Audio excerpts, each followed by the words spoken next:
कि मुझे साइंस से नया है, मुझे मैथ नया है, कोई जाए जरा सर को बुलाए, न जाने कहाँ माइनस खो गया कि न जाने कहाँ प्लस खो गया। तो दोस्त आज की इस वीडियो में हम लोग 10वां क्लास का जो तीसरा चैप्टर है 3.1 इसको हम ग्राफीय विधि से और बीजगणितीय विधि से हल करने वाले हैं। तो आप इस वीडियो को देखिए। ये वीडियो में अगर थोड़ा सा भी आपको दिक्कत आता है कि ग्राफ कैसे बनाए या उसका मान सारणी में निकालने में दिक्कत होता है, ग्राफ के लाइन खींचने में दिक्कत होता है, तो आप महान सर से एक बार सीख लीजिए। आपको बोर्ड के एग्जाम में आपके खाता में ये 5 नंबर जरूर दिलाने के लिए वीडियो पर्याप्त है। तो चलिए दोस्त बिना टाइम को वेस्ट किए हम लोग शुरू करते हैं। देखिए क्वेश्चन में क्या कर रहा है, क्वेश्चन को सिर्फ हम लोग पढ़ते हैं और देखते हैं क्या कर रहा है। देखिए क्वेश्चन में कह रहा है आफताब अपनी पुत्री से कहता है, एक आफताब आदमी है जो अपनी पुत्री से कहता है 7 वर्ष पूर्व, पूर्व मतलब पहले, मैं तुमसे 7 गुनी आयु का था। 7 वर्ष पहले मैं तुमसे क्या किस चीज था, 7 गुनी आयु का था। अब से 3 वर्ष बाद मैं तुमसे केवल 3 गुनी आयु का रह जाऊंगा। देखो ये कह रहा है कि मैं 7 वर्ष पहले तुमसे 7 गुनी आयु का था, लेकिन अब से जो वर्तमान टाइम है, अब से 3 वर्ष के बाद मैं सिर्फ तुमसे 3 गुनी आयु का रह जाऊंगा। क्या यह मनोरंजक है, मतलब क्या यह सत्य है या सही है? इस स्थिति को बीजगणितीय एवं ग्राफीय रूपों में व्यक्त कीजिए। तो सबसे पहले हम लोग को बीजगणितीय और उसके बाद इसको ग्राफीय रूप में व्यक्त करना है। तो चलिए बिना टाइम को वेस्ट किए हम लोग सीखते हैं। क्वेश्चन में देखो क्या कह रहा है कि आफताब और पुत्री दो चीज है इसमें, और ये जो चैप्टर है 2 चर वाला रैखिक समीकरण है। तो इसमें हम लोग 2 चर लेंगे, एक आफताब की आयु को मानेंगे और एक पुत्री की आयु को मानेंगे। तो यहां पर लिख लो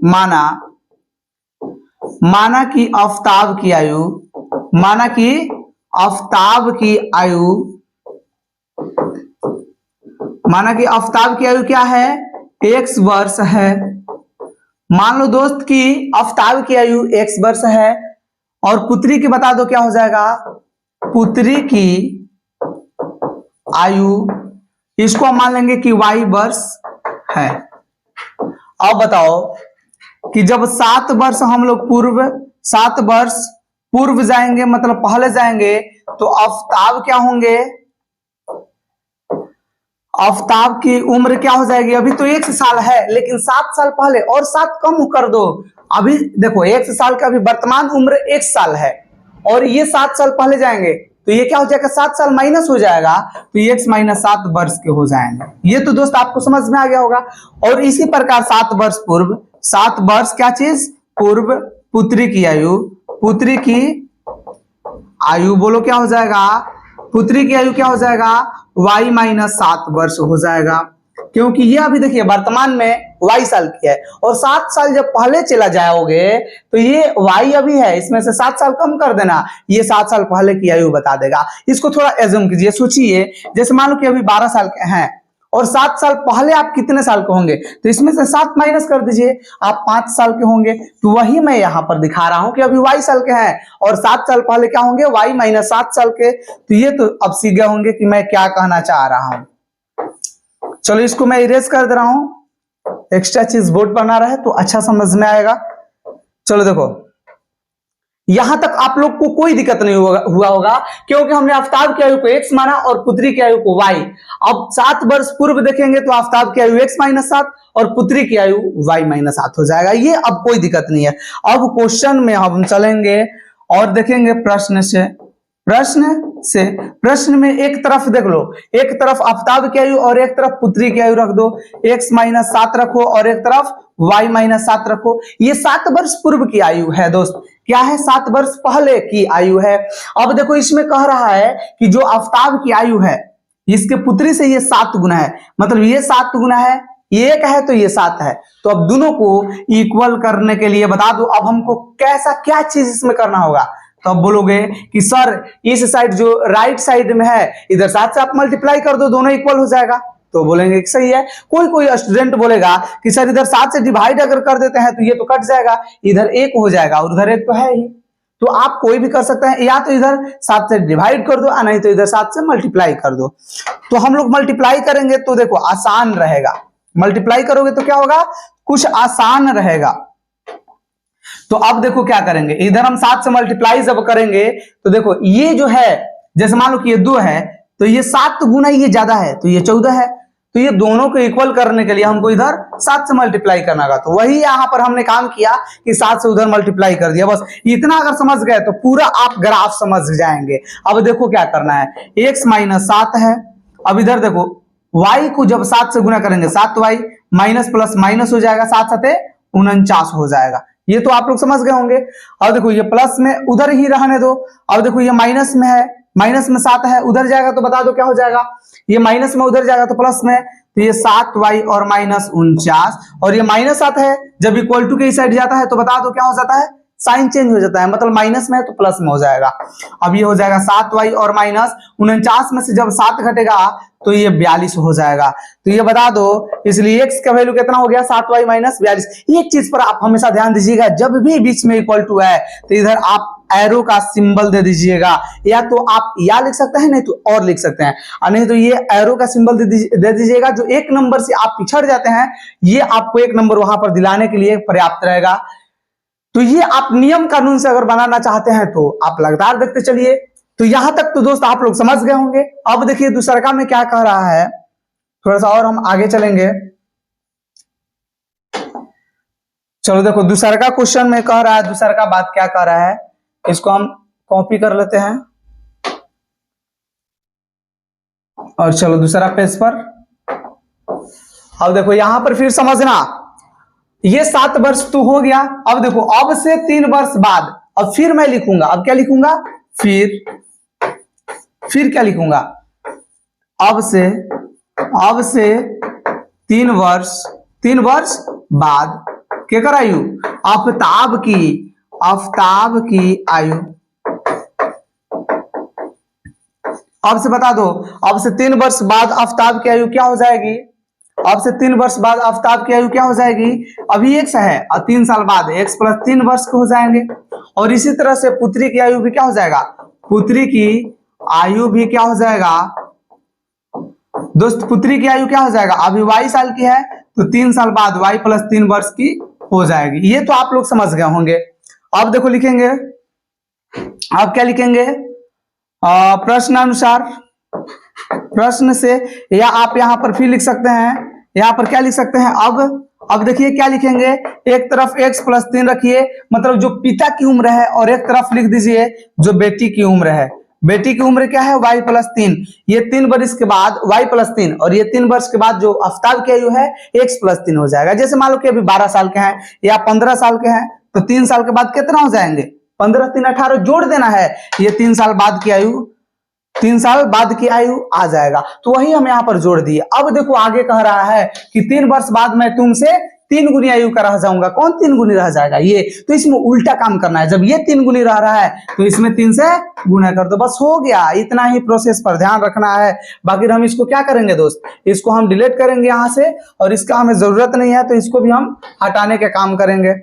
इसको भी हटा दो, क्योंकि ये रहेगा तो ज्यादा हमको लगेगा कि क्या क्या लिख दिए। अब देखो ये तो आप लोग समझ गए होंगे कि अब से 3 वर्ष बाद आफ्ताब की आयु x प्लस 3 और पुत्री का आयु y प्लस 3 है। अब फिर देखो, अब हम लोग देखेंगे तो x प्लस 3, एक तरफ जो पिता की उम्र है और एक तरफ बेटी की उम्र है जो उसकी पुत्री है, तो ये दोनों को अगर इक्वल करना होगा तो ये तो है तो 3 गुना है, तो 3 गुना जब ये है तो इधर हम 3 से गुना कर देंगे, उल्टा काम बस।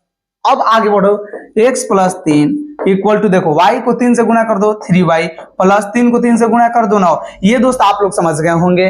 अब देखो x इक्वल टू कितना है 3y और प्लस 9 है ना, ये प्लस में है, इधर जाएगा तो -3, ये लिख दो 3y और प्लस है 9 और माइनस है 3, तो एक प्लस में एक माइनस में मतलब घटेगा, किस में से, तो 9 में से 3 घटा दो 6 हो जाएगा।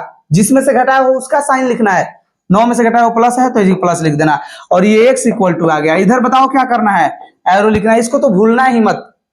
तो दोस्त ये इसको समीकरण 2 मान लो, और जो इससे पहले है, जो हमने इससे पहले लिखा है, इसको क्या कर लोगे, समीकरण 1 मान लेना है। तो अब देखो दूसरा पेज पर चलो, और यही बीजगणितीय रूप में आ गया है। अब इसको अब x y का मान हल करना है, तो आगे हम लोग प्रतिस्थापन विधि जहां सीखेंगे ना दोस्त, तो ये काम आएगा। अब आप लोग को लिखना है समीकरण 1 एवं 2 से दो से, समीकरण 1 एवं 2 से अब क्या चीज, समीकरण 1 एवं 2 को ग्राफीय विधि से, ग्राफीय विधि से क्या करोगे, अब हल करोगे। तो देखो समीकरण 1 एवं 2 को ग्राफीय विधि से हल, तो समीकरण 1 में बता दो दोस्त क्या है, तो x equal to 7y minus 42 है। क्या है, x इक्वल टू 7y और माइनस 42 है। ये समीकरण 1 तो है ना। अब देखो समीकरण 2 में क्या है, समीकरण 2 में है 3y और प्लस 6 है। इसको हमने समीकरण 2 माना है, बस इतना ही तो है। अब लिख दो। अब मेन चीज है ये दोस्त, आप लोग अगर समझ गए हैं तो अब कुछ नहीं है, लिखना है समीकरण 1 से। क्या लिखोगे, अब देखो कुछ नहीं लिखना है, लिखना है सिर्फ समीकरण 1 से क्या चीज, मान सारणी, मान सारणी।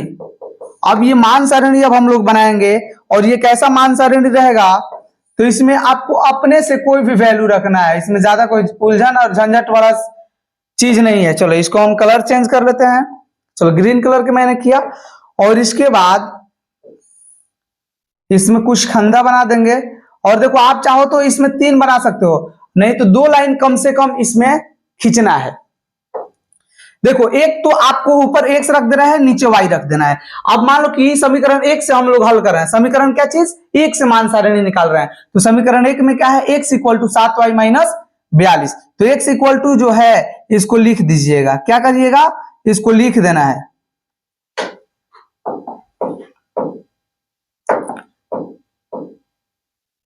चलिए यहीं पर रखने दीजिए, सेलेक्ट नहीं हो रहा है।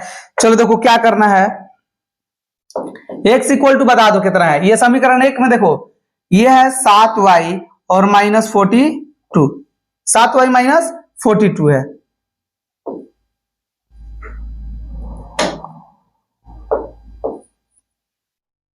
फिर से लिख दे रहे हैं 7y माइनस 42 है। अब आपको यहां पर थोड़ा सा कुछ काम करना है, और काम क्या है देखो, जैसे आपको कोई यहां पर साइड में रफ बना लेना है, और रफ बनाने के बाद देखो यहां पर x इक्वल टू लिख देना है 7y और माइनस 42 है, यही है ना। अब यहाँ पर y का वैल्यू कुछ रखना है, आप ही को कुछ रखना है। जैसे आपको मन किया कि y का मान हम यहाँ पर जैसे मान लो कि 7 रखना है तो 7 रख दो, मन करेगा 6 रखना है 6 रख दो, मन करेगा 5 रखना है 5 रख दो, आप एकदम निश्चिंत है। लेकिन मान लो कि अब कम रखते हैं वैल्यू, मान लो कि थोड़ा सोचते हैं, जैसे मान लो कि हमने 0 रख दिया और माइनस यहाँ पर 42 है, तो 7 को 0 से गुणा करेंगे तो ये तो 0 हो जाएगा, क्योंकि 0 से जिसको भी हम गुणा करते हैं 0 हो जाता है, और माइनस ये 42 है। तो ये बता दो कितना हो जाएगा, माइनस 42। तो माइनस 42 ग्राफ पर खींचने में थोड़ा टाइम लग जाएगा और ये ज्यादा बड़ा बन जाएगा। तो यही चीज आपको ध्यान में रखना है कि ज्यादा हम लोग को ऐसा रखना है वैल्यू की कम में ही फ्री आ जाए। तो यहाँ पर देखो 7 है, y का मान अगर 6 रख देते हैं तो यहाँ पर 42 है, तो 7 को 6 से गुणा करेंगे 42 और माइनस 42 है, तो 42 प्लस में और 42 माइनस में कटेगा और इसका मान हो जाएगा 0। मतलब जब y का मान चला 6 रख रहे हो, क्या कर रहे हो, y का मान जब 6 रख रहे हो तो x का मान 0 आ रहा है। ये तो सीख गए आप लोग। अब देखो एक चीज और ऐसे ही करेंगे, के सेलेक्ट कर लो। एक चीज और ऐसे ही करना है, क्या चीज करना है बोलो, यही लिखो यहां पर देखो x इक्वल टू क्या है 7y माइनस 42 है ना।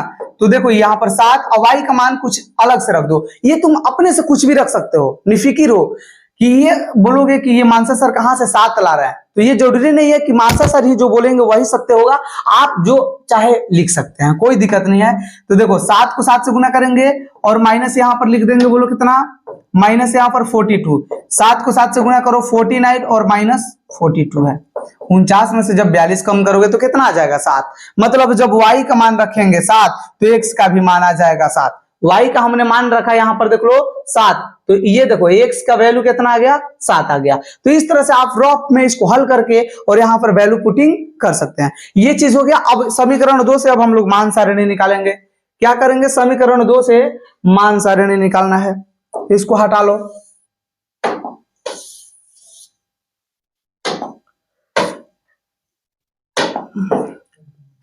अब देखो समीकरण 2 से अब हम लोग को मान सारणी निकालना है। क्या करोगे, समीकरण 2 से मान सारणी। अब देखो समीकरण 2 में बता दो क्या है, x equal to 3y plus 6।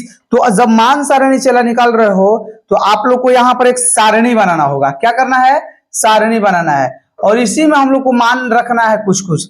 चलो इसका हमने ग्रीन कलर कर दिया और यहां से ऐसे एक लाइन हम लोग बना लेंगे। चलो देखो ऐसे इसमें कुछ खंदा बना लो जिसमें आप वैल्यू को रख सको। अब बता दो दोस्त समीकरण 2 में क्या है, x equal to 3y plus 6, x equal to 3y और प्लस 6 है, और नीचे y रख देना, ऊपर x। x का जो समीकरण में वैल्यू है बता दो कितना है, 3y प्लस 6 है। अब आपको y का वैल्यू यहाँ पर कुछ रखना है, y का वैल्यू क्या करना है, कुछ अपने से रखना है। जैसे मन कर रहा है तो 0 रख दो, मन कर रहा है तो 1 रख दो, मन कर रहा है तो 2 रख दो, जो चाहे जो रख दो। माइनस में मन कर रहा है तो माइनस में रख लो, लेकिन आप एक बार रख के और थोड़ा चेक करना अपने कॉपी पर। तो देखो हमने यहाँ पर मन किया कि 0 रख दो y का मान, तो जब 0 रखेंगे तो 3 को और y के बीच में 0 है, तो जब y का मान 0 रखे तो ये तो 0 हो गया, क्योंकि 0 से गुणा करेंगे तो 0 ही हो जाता है। अगर नहीं समझ में आया तो देखो 3 गुना y के जगह पर 0 रख देना है, आप प्लस 6 है, तो 3 को 0 से गुणा करेंगे 0 आप प्लस 6। तो बता दो x का मान कितना आ गया, x का मान बता दो चला कितना आ गया, 6 में 0 जोड़ोगे तो 6। y का मान जब 0 रख रहे हैं तो x का मान 6 आ रहा है। ऐसे ही आप यहाँ पर y का मान एक बार माइनस में रख के देखिए, तो माइनस में रख के देखिए कितना आ रहा है, ये x इक्वल टू कितना है 3y और प्लस 6 है, तो ये 3 हो जाएगा। y का बता दो मान क्या है, हमने अपने से यहाँ पर माना है, आप अपने से भी मान सकते हैं, कोई दिक्कत ना है। तो ये देखो y का मान अगर -1 रखते हैं और प्लस 6 है, क्योंकि पहले हम लोग गुणा करते हैं बोर्ड मास अनुसार, क्योंकि ये प्लस और ये सॉरी गुणा और प्लस आया है, तो बोर्ड मास के अनुसार पहले गुणा करेंगे, तो 3 को -1 से गुणा करेंगे, -3 और प्लस 6 है, तो एक माइनस में एक प्लस में घटेगा, तो 6 में से 3 को घटेगा तो 3 होगा, और 6 में से घटाया हो तो साइन इसका क्या है प्लस, तो प्लस में ही होगा। तो अब बताओ कि y का मान अगर -1 रखोगे तो x का मान क्या पाओगे, 3 पाओगे। तो यही दो समीकरण में से आपको मान सारणी मिला है। तो अब हम लोग चलेंगे ग्राफ पर, और ये ग्राफ पर देखिए आपको क्या करना है, एक ग्राफ का पेज रहेगा और उस पर ऐसे बीचों बीच लाइन, या आप चाहे तो साइड में भी खींच सकते हैं, उससे कोई दिक्कत नहीं है। नहीं तो देखिए आपको जो ग्राफ का पेज होता है उसको मैं ला करके दिखा दे रहा हूं, ग्राफ के पेज से आप अच्छे से समझ जाइएगा। चलो देखो ऐसा ही ना आपको ग्राफ पर हल करना होता है, तो चलिए ऐसा ही आपके लिए महान सर ने ढूंढ के लाए हैं, ताकि आपको अच्छे तरह से जो भी समझाए अच्छे तरह से समझा सके। चलिए हम यहां से लाइन ड्रॉ कर लेंगे, कहीं से भी आप लाइन ड्रॉ कीजिएगा, लेकिन जो डार्क लाइन रहेगा इस पर खींचना है, ये तो आप लोग समझते होंगे। चलिए देखिए यहां से आपको लाइन खींचना है, कोई भी, जैसे मान लो कि यहां से आप लोग को दिख रहा होगा, जैसे इसके थोड़ा सा ही ऊपर एक थोड़ा डार्क नहीं है तो उस पर लाइन मत खींचना, जो डार्क है उस पर खींचना, ताकि जो भी आप लाइन खींचो तो अच्छे से समझ में आ जाए। देखो यहां से हम ऐसे एरो बना लेंगे। एरो क्यों बनाएंगे, क्योंकि ये आगे भी बढ़ सकता है, ये रेखा है। अब देखो जहां पर ये दोनों रेखाएं एक दूसरे को काटती है उसको हम निर्देशांक क्या मानते हैं, 0। और ये देखो ये एक्स अक्ष होता है और इसको हम एक्स डैश बोलते हैं, ये वाई होता है तो इसको हम वाई डैश बोलते हैं। यहां पर देखो 1 2 3 ऐसे ऐसे हम लोग कुछ ऐसे लाइन खींच देंगे जहां पर डार्क लाइन है। लिखो 1 2 3 4 5 6 7 8 9, और यहां पर मन करेगा तो 10 तक ले जाना, 1 2 3 4 5 6 7 8 9 10। एक एक चीज मैं बताने का प्रयास कर रहा हूं ताकि एक भी चीज आपसे मिस ना हो। ये 5 6 7 8 9 और ये 10 नीचे भी। अब देखो जब ये डैश लग गया है तो ये निगेटिव में खींचना है, मतलब -1 -2 और ये -3, यहाँ पर -4 -5 -6 -7 -8 -9, और ऐसे लाइन खींचते चलना है, -5 -6 -7 -8 -9 और -10। मन करेगा तो आगे भी खींच लेना, 1 2 3 4 5 6 7 8 ऐसे, तो -1 -2 -3 -4 -5 -6 -7, और आगे मन करेगा तो जा सकते हो, कोई तुमको रोकने वाला नहीं है। अब देखो जो आपने मान सारणी को बनाया है, क्या किया है, जो मान सारणी को बनाया है उसको अब हमें लाना है, कहां लाना है, वहां पर, ताकि आप वैल्यू पुटिंग कर सके आसानी से। चलो देखो यहां पर हम ला देते हैं, ये समीकरण 1 वाला है, क्या है, समीकरण 1 वाला मान सारणी है। यहां पर नहीं दिख रहा होगा, चलिए यहां से दिख रहा है। चलो अब देखो मेन चीज मैं सिखा रहा हूं कि इस पर रखेंगे कैसे। आपने तो मान सारणी निकालना सीख लिए होंगे, अगर नहीं सीखे होंगे तो अगला वीडियो में भी मैं ऐसे ही सिखाऊंगा।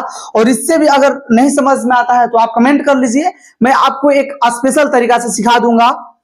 कैसे? तो व्हाट्सएप के जरिए अगर जहां भी डाउट होगा आपको वहां तक मैं क्लियर करने का प्रयास करूंगा। चलो देखो, y का मान यहां पर कितना है 6 और x का मान क्या है 0।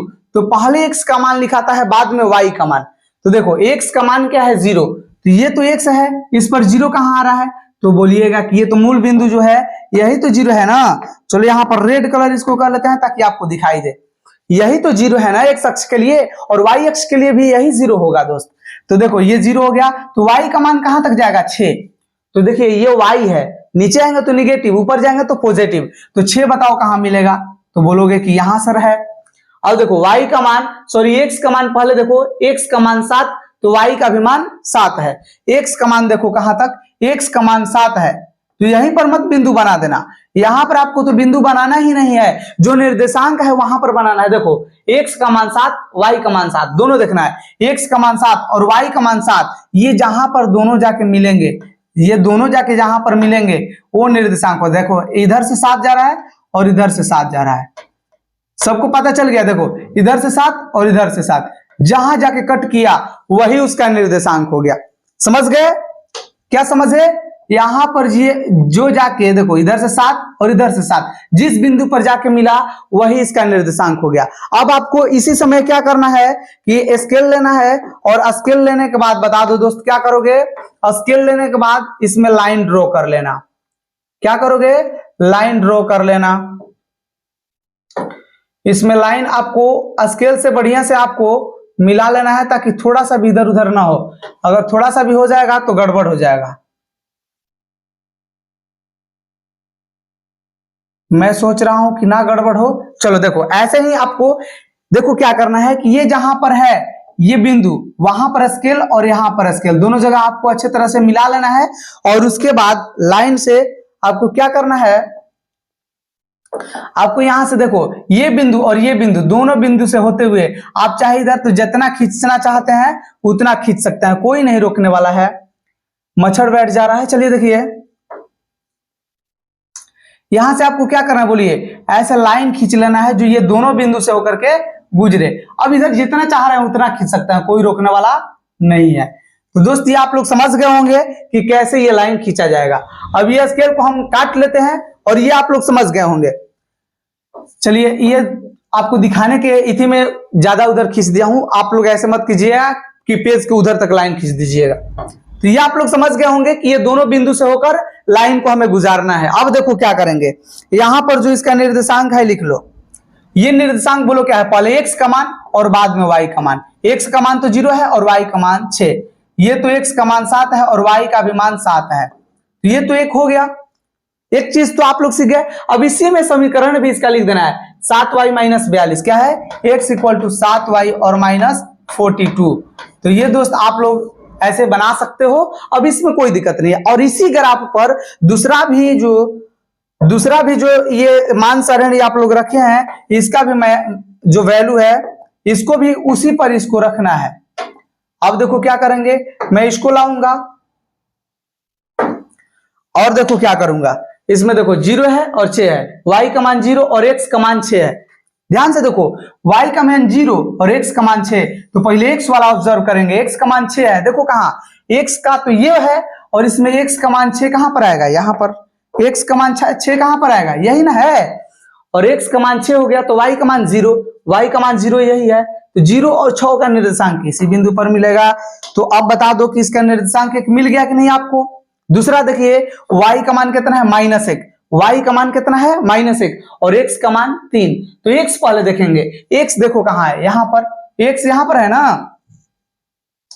x यहां पर है 3, और y का जो वैल्यू है -1, तो y का वैल्यू -1, 3 और -1 यहां पर आएगा। कहां पर आएगा,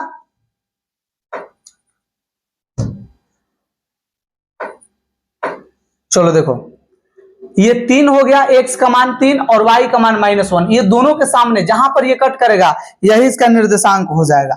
ये जहां पर कट किया यही इसका निर्देशांक हो गया। अब ये दोनों बिंदु से होकर के गुजार देना है एक लाइन, बस हो गया, बन गया। चलो अब हम लोग क्या लाएंगे, एक रूलर ला देते हैं और ये दोनों बिंदु से होकर के हम गुजार लेते हैं लाइन। देखो एक मिल गया और ये दूसरा भी मिल गया। और यहां से क्या करोगे बोलो, स्केल से आप लोग को बढ़िया से लाइन खींच लेना है। और देखो ये दोनों बिंदु से होकर के क्या हो गया, गुजर गया। चलो अब की बार मैं ज्यादा दूर तक नहीं खींचूंगा, वो दिखाने के लिए मैंने आपको खींच दिया कि आप चाहे जितना भी बड़ा खींच सकते हैं। ये सिर्फ ये बिंदु और ये बिंदु तक ही नहीं खींचना है। इसका निर्देशांक बोलो, पहले तो 6 और 0, क्योंकि x का मान 6 है और y का मान 0। इसमें बता दो x का मान कितना है 3 और y का मान -1 है, तो ये निर्देशांक हो गया। इसी पर इसका समीकरण लिख दो, x = 3y, x = 3y plus क्या है 6। तो ये दोस्त इसका आंसर हो गया। और इसी तरह से ग्राफ बनेगा और ऐसे आप मत लाइन खींच दीजिएगा। तो दोस्त ये आप लोग समझ गए होंगे। तो चलिए अब मिलेंगे अगले वीडियो में। अगर आप चाहते हैं कि ये सब शुरू से लिख लें तो आपको मैं नोट्स ये भेज दे रहा हूं। कैसे भेजूंगा, तो आपको अपना व्हाट्सएप नंबर भेजना होगा, फिर उसके बाद आपको प्रोवाइड करवा दिया जाएगा, नहीं तो टेलीग्राम के माध्यम से आपको भेज दिया जाएगा। तो चलिए मिलेंगे अगले वीडियो में और अगला क्वेश्चन लेकर, तब तक के लिए धन्यवाद।